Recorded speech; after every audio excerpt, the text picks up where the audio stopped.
AFR On Demand is brought to you by Breck Golf. Try Beaver Creek today, just 20 minutes from downtown Baton Rouge in the Zachary area. They've got a PGA Tour driving range, a short game practice area, 30 to 40-yard practice shots. It's a great place to chip and putt and practice if you don't have time for a full round. Book your tee time today, golf.breck.org, golf.breck.org. Matt Moscona. I'm very important. After further review. Say one more time. After further review with Matt Moscona. And here we go. Live from the Raising Cane studio. Let's ride! Woo!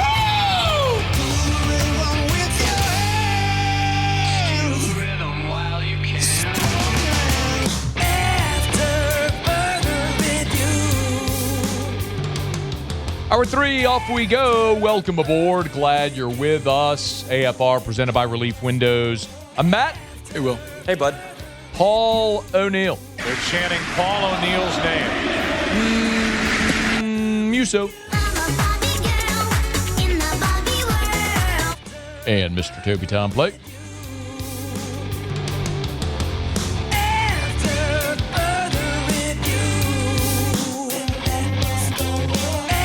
All right, we're here. Glad you are as well. Get out there and make it a good one. 5 o'clock quitting time. Glad you are driving home with us. Georgia Tech beating Oklahoma 7-5. They're bottom 8. OU's got a runner on second base with one out. Winner advances to the Super Regionals. David Dellucci, good enough to join us. Still a lot to be decided, though, with the SEC teams. Luch, thanks for the time, man. How are you? I'm doing great, man. Sitting in the studio right now watching some baseball. That's all we've been doing the last 3 days. So late nights, but that's what we get this time of year. God, speaking of late nights, what about Auburn last night? I mean, how do you bounce back, either of those teams today, in a winner-take-all regional game when that game didn't start till after 10 o'clock? They're dragging. I mean, everybody is, and they're in another delay right now. The games have been pushed back to 8 o'clock Central. So it's very difficult on these guys, but it's a win or start your summer vacation. And so they're going to have to find any means and abilities to go out there and perform. And typically when you get to this point, it's offensive productions that wins the ball game because you're just slap out of arms. Yeah. So right now you've got to think that Auburn has the advantage, but we've seen a lot of upsets so far. Luch, let's look at what we know first before we look at what's still to come today. So Georgia, Texas, Ole Miss, Bama, Mississippi State, they've all clinched. What stands out most among those 5?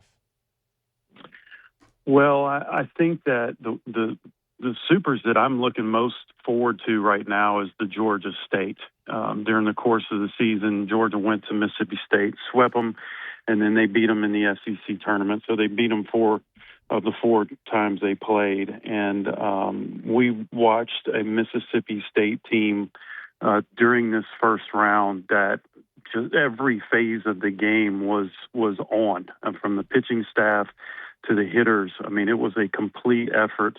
And they're going to take on a team that will match them on the pitching side and the hitting side. So it's a really good matchup. Unfortunately, those teams are going to have to play each other, and only one is going to move forward. But right now, that's probably your top 2 teams in the field. And then, Ole Miss went through a very difficult regional 14-inning game that was postponed, delayed, everything you could imagine. And dug deep in their pitching staff to pull that one out as well. So another team that had to run the gauntlet to get to where they are. Luch, we have a handful of teams that are going to play winner-take-all games to get to in a second, but Arkansas has been eliminated, losing to Kansas. There was a lot of thought that Arkansas deserved to be a host site. I don't know if the conversation is more about Arkansas being eliminated or the job that they've done there. Coach Fitzgerald's done in Lawrence, former LSU assistant. What did you think of Arkansas going to Kansas and being bounced? I was surprised with the atmosphere. It was way more intense than I had expected. I got to tip my cap to the fan base. It was incredible. And I think that's what ultimately won the series for the Kansas Jayhawks. Arkansas is a very good team. They've dealt with injuries throughout the course of the year. And Hunter Dietz, their ace, took a line drive off his shin in the SEC tournament. So he was a little banged up, threw a tremendous game, but after him, there was question marks in the starting rotation, and it kind of showed itself out there. It's a good team. They won 17 conference games. They beat some really good teams in the SEC tournament, went all the way to the championship ball game, beat Texas. We would have thought that their resume was enough to get a host, and unfortunately they just had another team that was more deserving, and the home field advantage came through, and I hate it for an SEC team not to be there, but Kansas was a very, very deserving team after what we saw. David Dellucci is with us, SEC Network. Make sure you're locked in there. Luch told us he's in studio. It's a busy day of baseball as we're watching right now with Georgia Tech and Oklahoma. Looks like Tech, they score that run, Luch? 7-6 right now. They did score Oklahoma's got runners on first and second. So, this is going to be another nail-biter. I mean, look, we're watching it right now over here, and they're out of pitching, and this is where these guys are going to have to dig deep and just go out there and compete. This is what you grew up wanting to do, and now they have that opportunity. Yeah. Luch, there was a few SEC teams that had a chance to clinch, and Florida, Kentucky, Texas A&M clinch and couldn't do it. Now they're in winner-take-all games. Let's talk about each of those maybe what some keys are. Let's start with the next game up, which is 5 o'clock. Actually about to get underway if it's not already, but Florida and Troy. Yeah, I mean, when you look at just stats alone, Florida has a much deeper pitching staff and a much more potent offense. When you get to this point of the season, it's not always the best team, it's the hottest team, and Troy is on fire. They play with a lot of motivation, and it's a capable offense that can score some runs and take advantage of miscues. So I thought Florida has been in this situation plenty of times before. They've got the experience behind them, and I don't think that Troy is deep enough to keep them below 10 runs tonight. I think Florida wears them out. What about Kentucky playing in Morgantown against West Virginia? I would never want to play Kentucky on a one-game winner-takes-all because you never know what you're going to get. You may get some base stealing and craziness on the base pass, or you may get some home runs hit. Kentucky had an opportunity to seal that thing last night. I think it came down to 2 outs in the ninth, and West Virginia scored 5 runs to take it. And what I would be concerned with is how Kentucky is going to handle that loss, and knowing that they could have advanced last night, but they got to play this. They're out of pitching, totally out of pitching. So this game is up for grabs for both sides. Yeah, and then A&M got waxed by USC, and now it's forced to winner take all. That's scheduled for an 8 o'clock Central Time first pitch on ESPN2. What do you think about the Aggies hosting USC? Yeah, I think the Aggies, who came in averaging 9 runs a game, I think they have the advantage there. USC has what I always thought was one of the best pitchers in the country, and he's not available. So once again, the offense that A&M has at their place with their fan base, Gavin Grohovac hit a home run last night. Caden Sorrell is on fire. Too many guys in that lineup to hold back. So I think another SEC team moves forward. All right, Luce, before you go, I think maybe the 2 biggest storylines in the entire weekend had nothing to do with the SEC. The number 1 seed, UCLA, doesn't make it out of its regional. And then how about those pesky Little Rock Trojans? LSU got to see a dose of that a year ago, and they go win their regional this weekend. Thought on UCLA being bounced and Little Rock advancing? Yeah, it's incredible because UCLA was flirting with disaster the whole regional. I mean, Virginia Tech almost beat them, and it's crazy. Wire to wire, number 1 from preseason all the way now, and they get bounced. Unbelievable. A lot of people are still scratching their head. And then Little Rock, just what a great story, man. We saw them come in the Baton Rouge Regional last year and won their first ever NCAA game, and then this year they're going to the Super Regional for the first time. So can't say enough about Coach Chris Curry. I know him personally. He's a tremendous man, and he gets his players to believe in themselves and each other. And some really good stories, man. St. John's along in there, just awesome all the way aboard. Baseball is as competitive as it's ever been right now. Really great to see, man. Luch, I know you got another long night ahead. We appreciate you for taking the call and taking a few minutes, man. Thanks as always. Enjoy the baseball. Yeah, man. Thanks for having me. Be well. That is David Dellucci, SEC Network. Yeah, how about, man, the Little Rock Trojans?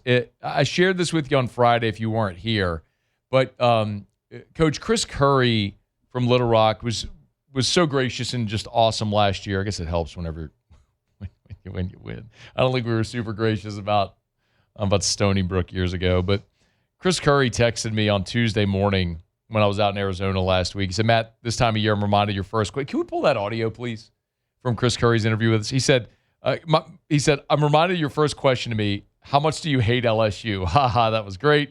In all seriousness, keep up the good work. I hope you and your family are well. I said, good morning, Coach. Great to hear from you. Good luck in Hattiesburg. Got a lot of people nearby pulling for your squad. All the best. He said, it means a lot. The 2025 regional and LSU fans will always be special to me for how well they treated us. He said, I still get a lot of message of encouragement, was flooded with positive emails and letters last year from LSU fans. I hope they adopt us this year in the postseason. And now they go out and they go eliminate. They beat Jacksonville State to win the Hattiesburg Regional, but swept straight through that thing and now moving on to the Supers. And I have a sneaking suspicion there's probably a lot of people here that are going to be pulling for Coach Curry and the Trojans after the way they represented a year ago in Baton Rouge. So good luck to Coach Curry and Little Rock as they advance to the Supers for the first time. All right, it's After Further Review. We are brought to you by Shaw Bills Tire and Auto Service, ShawBillsTire.com, ShawBillsTire.com. I'm actually going to go pop in tomorrow to the Burbank location. I'm excited about this. You had lunch a couple weeks ago with Martin over at Shaw Bills, and one of the things that we want to start doing is highlighting a lot of the managers at the different Shaw Bills locations all around town. So I'm going to go over to Burbank tomorrow, and I'll start to be able to let you hear from the managers and what drives them, what motivates them to deliver that service like your family. I say it all the time. They're going to sell you name brand tires at wholesale prices. They're going to keep you coming back because they treat you like family. Like one of the things they do, if anyone ever submits a negative review or comment for whatever reason, right? Website, Google, whatever, they monitor those all the time. So if anyone ever gets negative feedback, you will get a phone call, email, text reply. You will get a reply from a manager within 2 hours, guaranteed. It's part of their policy. They just want to make sure that they are constantly evolving and doing everything through their processes to make sure you have an incredible customer service experience at Shaw Bills. You don't hear that every day from a tire store or mechanic, do you? Well, you do if you go to Shaw Bills. ShawBillsTire.com, ShawBillsTire.com. Shaw Bills, we keep you rolling. All right, glad you're rolling along with us here, y'all. 5 o'clock hour of a Monday edition of AFR presented by Relief Windows. Pete Golding gave an interview to Chris Lowe over at ESPN, and got a little Pinocchio syndrome going on there. Just like with Trinidad Chambliss. It's funny how narratives and stories change as things move along. I'll tell you what he said, and I might be telling a little fib. We'll get all to that as we continue. It's AFR. After Further Review. GLO, glowresources.com, glowresources.com. Complete employer solutions. That's Glow Resources. If you're hiring, need to find the best people, let Glow Resources help. That's what they do. They conduct roughly 50 interviews a day, some 15,000 interviews over the course of the year to help you find the right people for whatever job you're trying to fill. And, by the way, now they can put their own skills to work because at Glow Resources, they're hiring. If you want a competitive opportunity, a fast hiring process, and multiple industries and positions available, Glow Resources wants to talk to you. So check them out online at glowresources.com, glowresources.com. You go to glowresources.com/careers is where you can find that website. If you want to go to work for the place that helps people find work, Glow Resources. Again, home base is Baton Rouge, but they help people and companies all over the country, place people and jobs all over the world. GLO, glowresources.com. After Further Review, presented by Relief Windows. Windows, doors, siding, and oh, we do shutters too.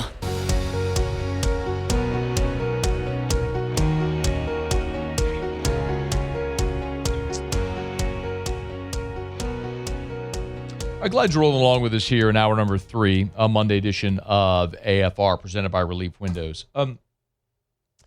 Chris Lowe has spent a lot of time this offseason in Oxford, Mississippi. A few weeks back, he had an exclusive and wide-ranging interview with Trinidad Chambliss. Now he's dropped an interview with Ole Miss head coach Pete Golding. And for better or worse, right or wrong,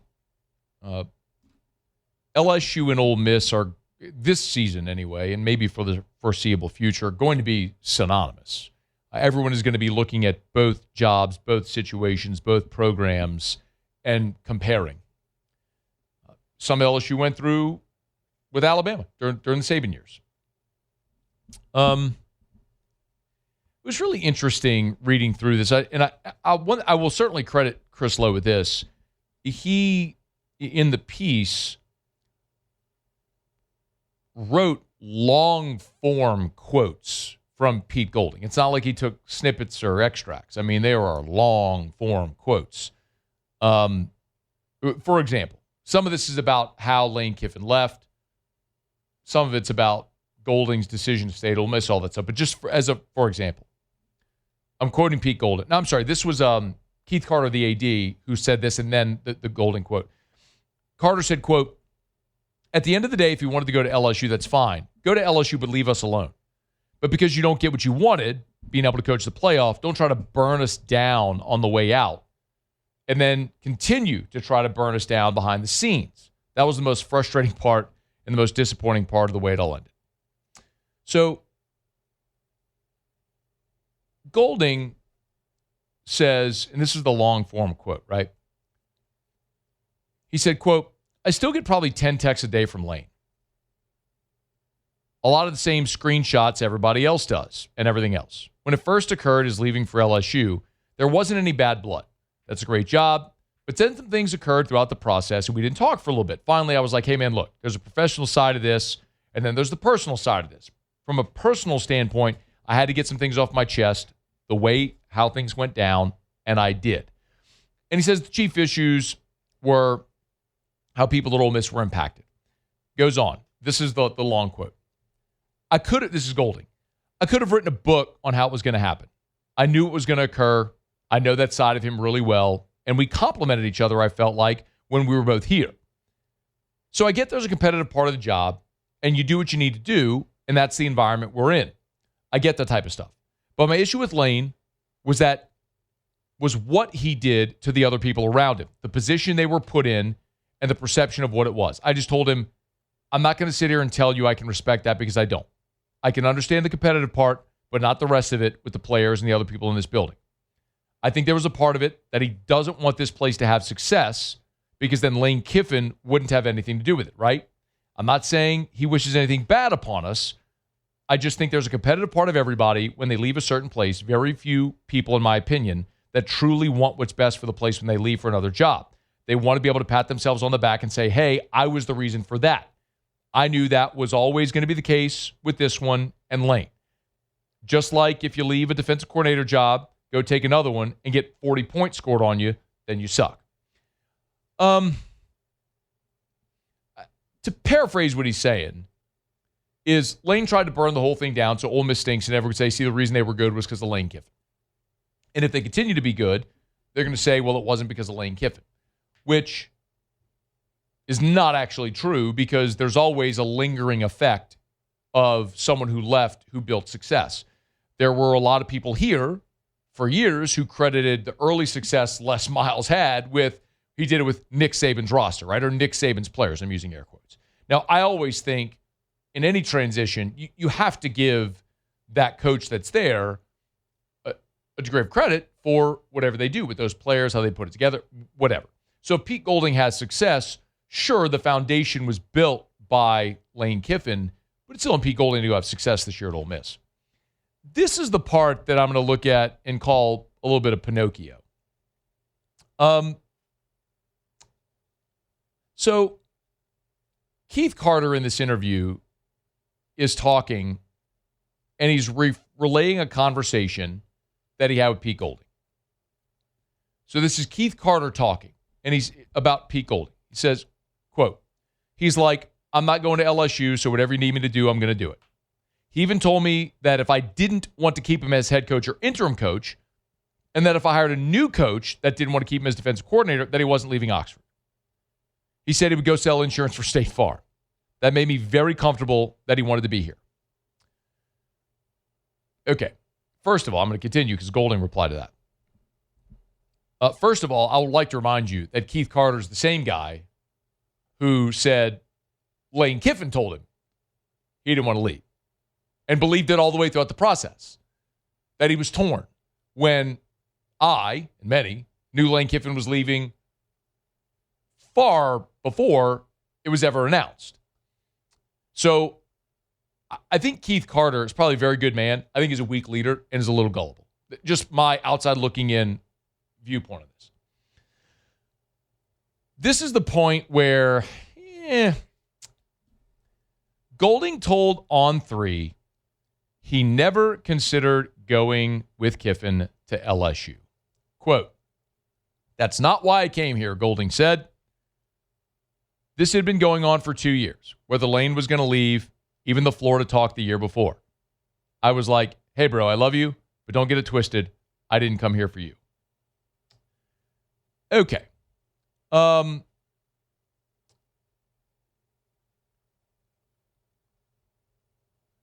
don't know if you like this show, don't like this show. I'm good either way. Like me, don't like me. Think I'm good at what I do. Think I'm loud and bombastic and annoying. Whatever. I'm good. What I think everyone who followed this show or Locked on LSU or LouisianaSports.net or any of my coverage during the Lane Kiffin thing would acknowledge is there was nobody more informed on that situation than me. Quite literally. I broke all the stories. I was more plugged in to all sides of that than anybody. And I'm telling you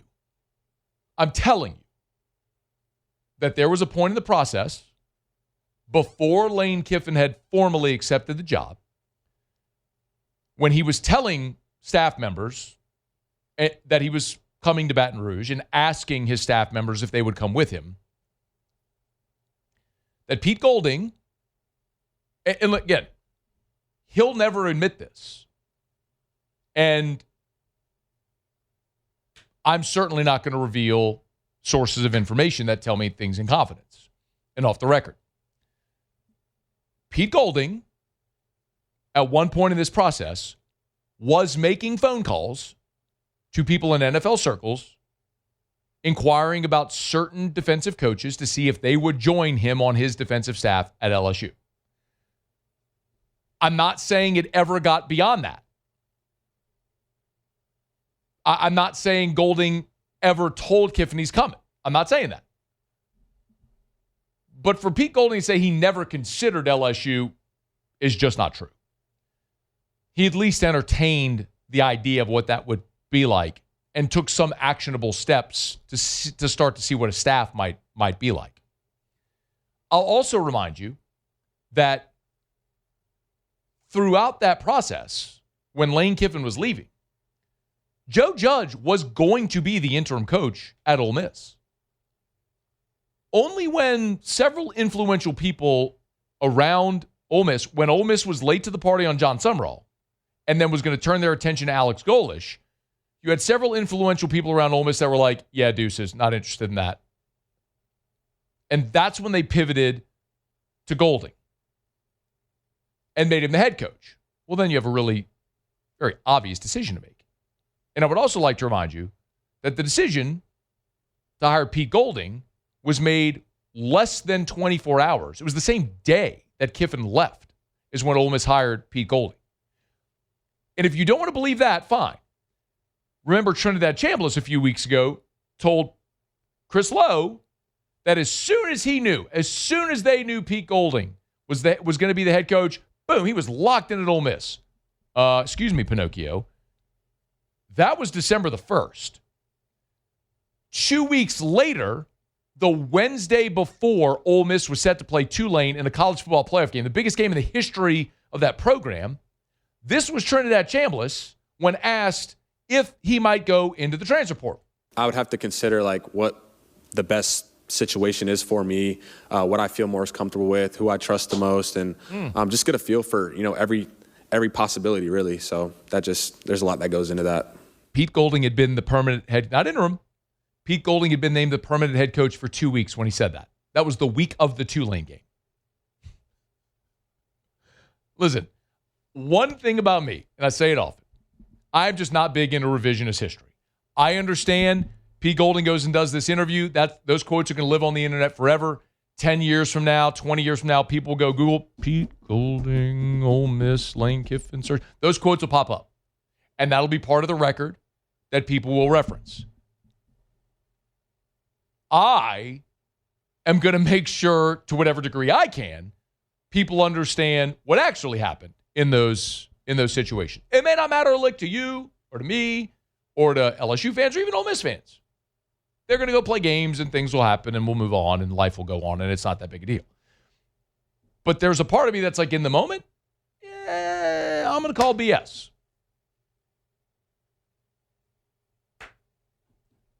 Chambliss, BS. As soon as you knew Pete Golding was going to be the head coach, you were locked in at Ole Miss. No, you weren't. 2 weeks later, you said you were considering all options. You beat Georgia, and you weren't going into the portal the next day. That's what happened. And for Golding, they hired you as the head football coach. Anyway. One thing Pete Golding said that's undeniable, that is absolutely true, and is going to be, he is right. One of the quotes in this piece was Golding during the interview with On3 said of September the 19th when LSU goes to Vaught Hemingway, quote, going to be a madhouse, an absolute madhouse, and this whole place is ready, been ready. Believe that. Let LSU go win that game. Oh, let LSU go win that game. Oh, man, that would be a beautiful thing. Let LSU go win that game. We'll see. All right, it's after further review. Well, I got a quick break. Oh, by the way, speaking of past LSU potential quarterbacks who got away, y'all got to hear this thing. Eric Weddle, former NFL defensive back, what he said about Bryce Underwood. Oh, my. You got to hear this next. It's AFR. After further review. REV. Let's Rev. Let's Rev.com. Let's Rev.com. Actually, go to RevFiber.com. My bad. New URL. RevFiber.com. Because we're talking about Rev, we're talking about an all-fiber network. RevFiber.com. Fiber, those cables are buried beneath the ground, and you get great local service from Rev. When you call Rev, you're not ushered forwarded to a call center overseas. You're calling someone right here in our local market. Rev been serving South Louisiana for 90 years. 90 years. Advancing as technology has advanced as well. And we're talking about your internet service provider. We're talking about phone, cable, security, home automation, serve your business as well. So if you're looking for a better product at home and a better, more cost-efficient product at your business, let's Rev, y'all. Go to RevFiber.com. RevFiber.com. After further review, presented by Relief Windows. Windows, doors, siding, and we do shutters too.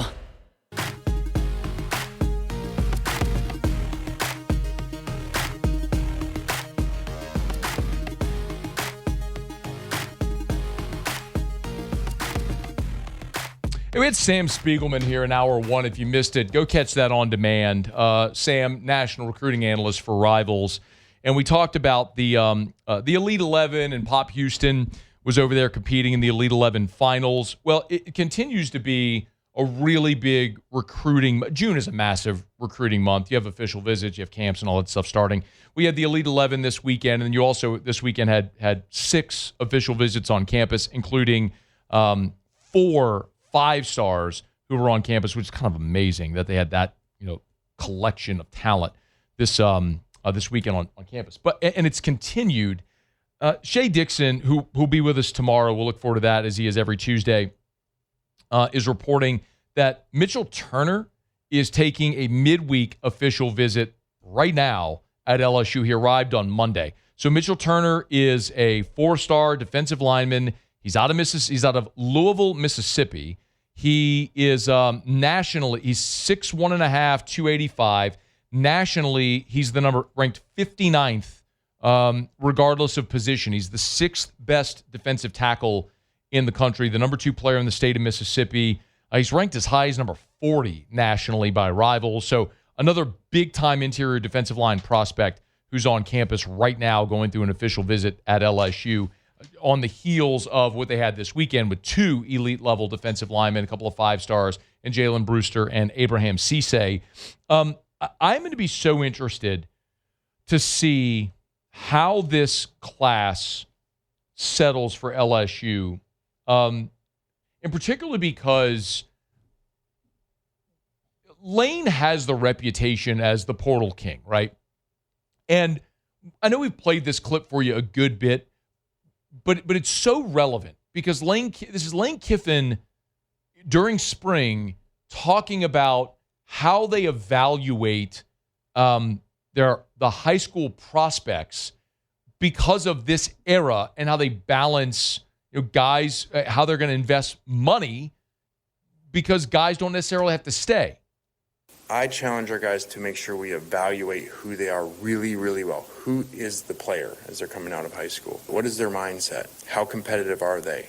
Because what's going to happen is most likely it's not going to go like they want in the first year. And then get into your analytics of, okay, well, if they're going to, or you're going to pay them, and then they're going to leave after year 1, then what did you really get out of them from a business sense versus the money going somewhere else? So I really try to find that in tight ends, but in all of our players, okay, who really are they in nowadays setup that it is, so that they are competitive enough that this is a place they want to be at, and are they going to stay through some adversity, which is what they need to play through too as a good player. So obviously character was always part of the evaluation, but I've moved it a lot higher now because of the ability to leave, where before you got the 17-year-old. Well, that's good. Thank you. Really that's good. So the point is, I think what you hear him saying there is, you got to choose who you're going to pay. If you're going to pay someone, they got to come in and play immediately because you're paying them. If they're going to come and sit, there's no point in paying them, especially because they can leave. So do you have guys that are going to stay? That's the real question that you have to answer. And so look at the 5 commits that LSU has. So I'm fascinated to see where they are going to invest their funds, their resources. Well, Ahmad Hudson, 2027, you're very likely losing Trey Green. Boom. He's a plug-and-play day 1 impact guy at tight end. Jaden Bryant, look, you're very you're going to not likely, you are. You're going to lose Uman Mielen and Ross after this coming season. And so, Ross could come back. But Jaden Bryant, 5-star edge rusher, day 1, boom, plug and play. Defensive lineman, by the way. Pop Houston's a quarterback. Braylon Calais, who's going to play receiver, is out of Cecilia. Amari Stevens, a 4-star wide receiver. Again, receiver. Look at the positions. It's only 5 guys. And I don't know that we're going to see a class get to 25 or 30 signees for this class because it's very likely, it's more likely when you look at Kiffin's history that they're going to invest in the portal and guys that have experience that can help you immediately. So when I look at the high school positions and the value, who are they going to invest in? Well, look at this weekend. You had 5-star interior defensive lineman, 5-star edge rusher. Now you've got the number 4 defensive line prospect in the country on campus right now, Mitchell Turner. What does that tell you? They're going to spend on freshman defensive linemen that they think can make an impact. Look at this year. Lamar Brown, Richard Anderson, Deuce Geralds. Where are they putting financial resources in the freshman class? Defensive line. Where are they not putting it? Offensive line. Financial resources. They're going to the portal for that. Look, Mark Matthews is a 5-star offensive tackle out of Lauderdale. Took a visit to LSU not long ago. He committed to A&M. LSU doesn't have any offensive linemen committed. It's the Lance Hurd scenario. They're not going to pay Mark Matthews, even a 5-star offensive lineman, to come on campus and sit year 1 or play and struggle. They would rather go sign Jordan Seaton. And I'm not saying it's right or wrong or good or bad. It's just we're all learning how this staff is going to construct a roster. And I don't think they're looking for a high school lineman necessarily, that especially tackles. Now, we're talking a ton about Albert Simeon from Sam Houston in Lake Charles. They love him. And could he be a day one plug-and-play guard? Maybe. But there's going to be a price that they're willing to pay for, and that's it. We talked about it as well. Look at Joshua Dobson. Joshua Dobson is a 5-star, the number 1 corner in America. Well, do you want to pay Joshua Dobson what it's going to cost to get him to campus? When in 27, Pickett's going to be a junior, Woodland come back for his senior year. You might still have Jakeem Jackson hanging around. Haven Finney will be a year older. Aiden Andy coming off injury. Like, that's a crowded room and no clear path to the field. You want to pay that guy right away, or let someone else pay in their freshman year and then maybe get them after year 1 or 2 in the portal. It's just, you can see the path they're taking, and this is most interesting, like what happened this weekend, and then also with Mitchell Turner coming for a midweek official visit. It shows you where, like what position groups they're clearly willing to invest their financial resources and guys they think can step on the field immediately and play at positions of need where they can contribute as freshmen. It's fascinating to see how they're building all this thing together. All right, it's after further review. We are brought to you by Parrish Construction and Roofing. Hey, great news. If you've heard us talk about fortified roofs, the Louisiana Department of Insurance today has opened up the next round for the lottery for fortified roofs. So last week, the governor and the LDI announced they're expanding the program. 3,000 more Louisiana homeowners will receive a grant up to $10,000 to install a fortified roof at your home. If you want to learn more, the link to the LDI website is at parishbuilt.com. If you go to parishbuilt.com, there's a bar at the top of the homepage, and it will take you directly to the Louisiana Department of Insurance website where you can learn about the fortified roofing program, how you can enter the lottery to get one of these grants, all the parishes that qualify, all the info is right there. It takes you directly to the LDI website. Again, you can go to the LDI website, but if you want a quick link, it's right at the top of the page at parishbuilt.com, parishbuilt.com. And we'd love to help you out.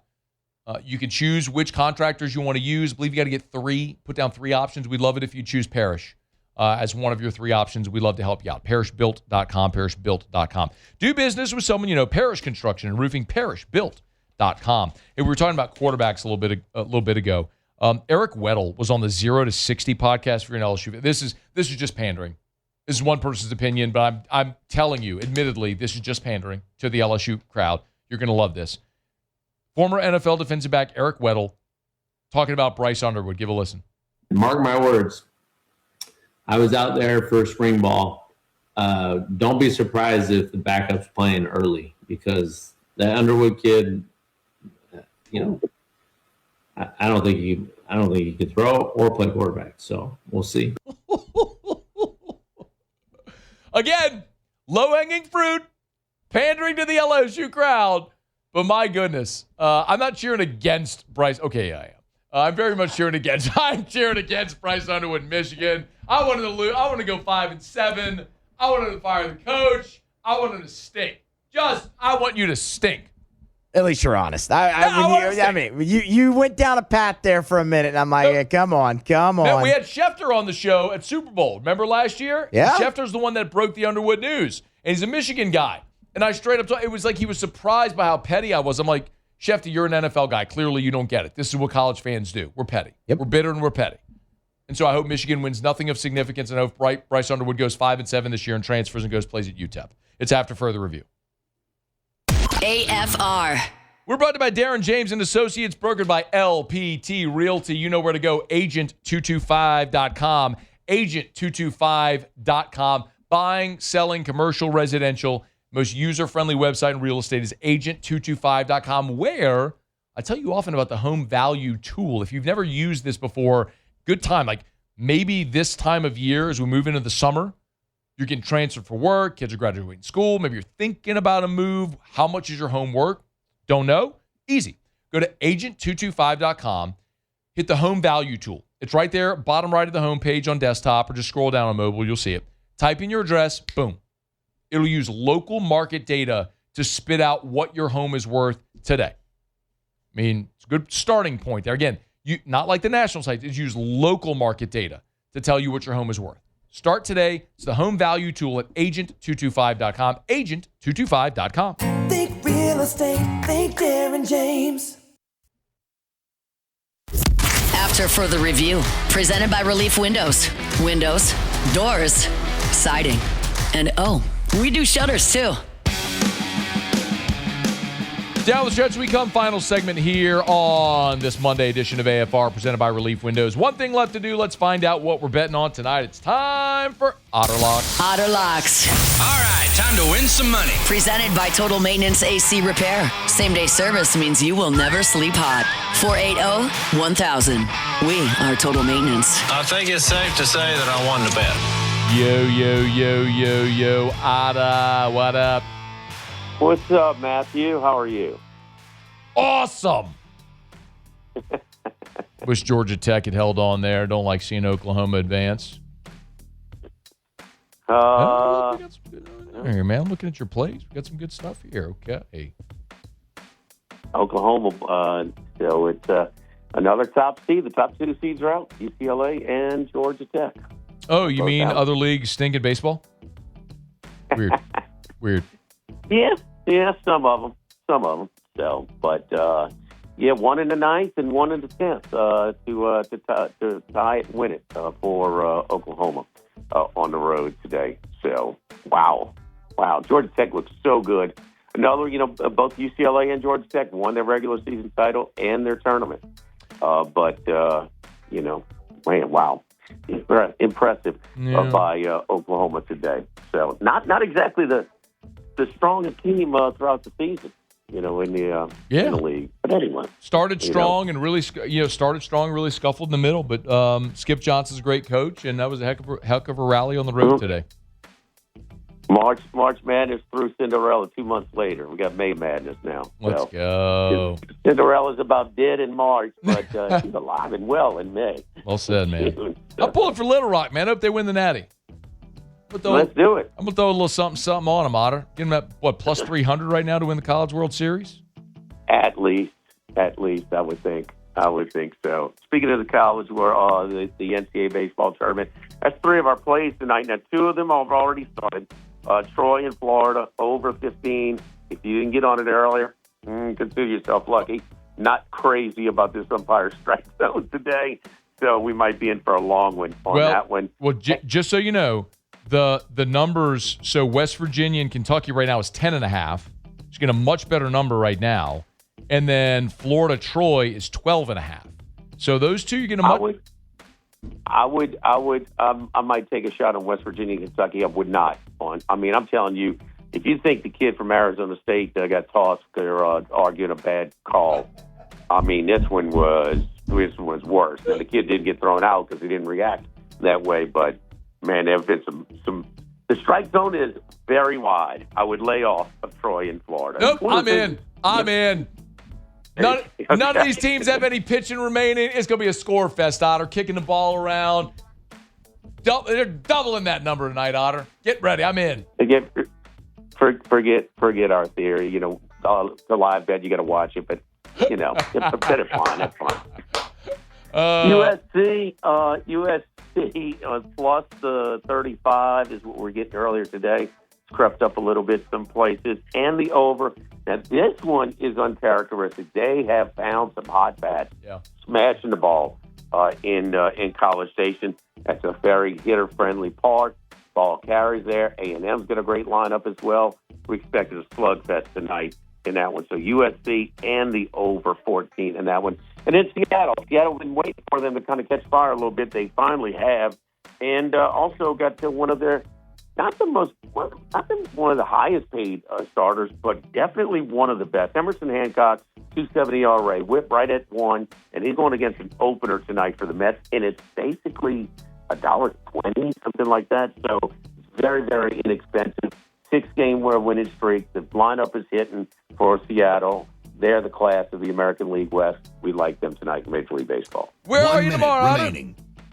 We're at Mike Anderson's on Lee, just off of Nicholson. Very good, man. Good luck tonight. Thanks as always. All right, good luck. All right, man. That's Jimmy Ott. It's After Further Review. We're brought to you by South Point Volkswagen. SouthPointVW.com, new and certified pre-owned in Baton Rouge, and online at SouthPointVW.com. I had to go get a new TV for outside. Sometimes happens, we put a TV outside. It lasted 5 years. But I had to go get a new TV, got a 75-inch for the outdoor kitchen.